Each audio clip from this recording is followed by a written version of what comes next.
Bonjour à tous, on commence cette revue de presse en France avec l'ouverture de la 20e journée de Ligue 1 qui avait lieu hier soir entre Montpellier et l'AS Monaco. Dans un match à rebondissement, les Monégasques se sont imposés 3-2. Mais les joueurs de la Principauté ont joué à se faire peur puisqu'ils menaient 3-0 avant d'encaisser 2 buts. Pour le quotidien local Monaco Matin, c'est une belle opération de l'ASM à Montpellier. En effet, les joueurs de Niko Kovac pointent à la 4e place du classement ce matin. De son côté, Midi Libre estime que le MHSC a réagi trop tard face à Monaco. Toujours dans l'actualité française, l'OM reçoit le Nîmes Olympique cet après-midi, 3 jours après sa défaite lors du Trophée des Champions contre le PSG. Mais comme le rapporte la Provence, Arkadiusz Milik est attendu avec impatience sur la canebière. Le Polonais devrait quitter Naples dans les prochains jours pour s'engager avec l'OM. Enfin, on termine avec la une du Parisien qui rapporte la nouvelle du test positif de Mauricio Pochettino. Le coach du PSG ne sera pas du déplacement à Angers ce soir. On file en Angleterre où le choc entre Manchester United et Liverpool dimanche après-midi est déjà dans tous les esprits.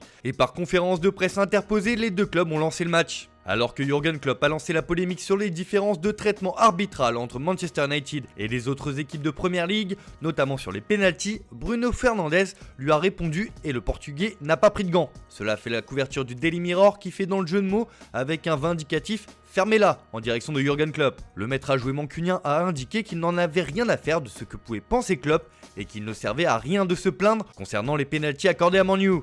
Dans la même veine, le Daily Star estime que les Reds sont des pleurnichards. Le Times est beaucoup plus mesuré et reprend plutôt l'avertissement de Fernandes à Liverpool. Le milieu offensif s'est engagé à empêcher Liverpool d'égaler le record de 20 titres de champion de United. Une promesse qui fait aussi la une du Sun qui estime que les Red Devils doivent suivre la voie tracée par Bruno Fernandes. Enfin, dans l'actualité anglaise, on a appris hier que Wayne Rooney mettait fin à sa carrière de joueur pour se consacrer à sa nouvelle vie d'entraîneur. Le Daily Telegraph lui rend un vibrant hommage et reprend une déclaration de l'ancien mancunien qui se dit prêt à écrire l'histoire en tant que coach désormais. On prend la direction de l'Espagne où le cas Eden Hazard fait couler beaucoup d'encre. Titulaire lors de la demi-finale de Supercoupe perdue face à Bilbao, le Belge est apparu hors de forme et les médias locaux commencent à perdre patience. Pour As, il n'y a aucun signe d'Hazard. Le Belge est encore loin de son niveau de Chelsea, juge le quotidien. Et même Zidane, qui le défend, commence à douter. Même son de cloche pour Marca qui estime pour sa part que Hazard a manqué un autre train. Sa forme est une préoccupation pour le club merengue, Zidane est clair à ce sujet et veut l'aider à garder sa place dans l'équipe, mais il y a un débat sur son statut. Le Belge n'est pas assez en forme pour être dans le 11 de départ, constate le quotidien Pro Madrid. On reste dans la péninsule ibérique, mais en Catalogne cette fois, où ce qui fait l'actualité ce matin, c'est l'annonce du report des élections à la présidence du FC Barcelone. En raison de la pandémie mondiale, le club a annoncé reporter ses élections, initialement prévues le 24 janvier. Et comme l'indique Mundo Deportivo sur sa une, celles-ci auront lieu le 7 mars prochain. Le conseil d'administration et les candidats se sont mis d'accord sur une nouvelle date après l'ajournement, indique encore le quotidien.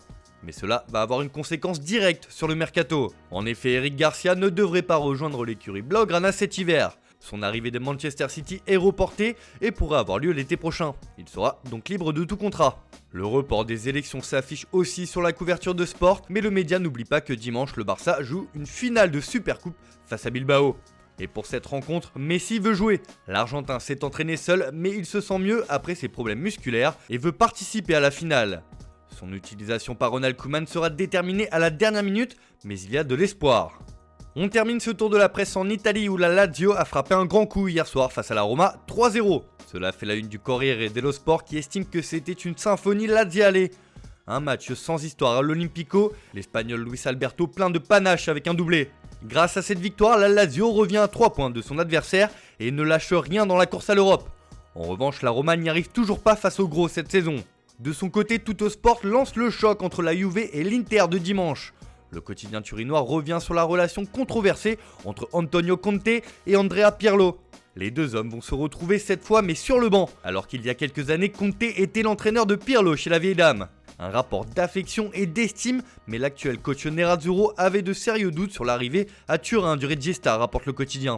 De son côté, la Gazzetta dello Sport estime que cette rencontre vaudra de l'or à San Siro. Le journal Le Papyrose a interrogé 2 anciennes légendes du club, Ronaldo le Brésilien et Michel Platini.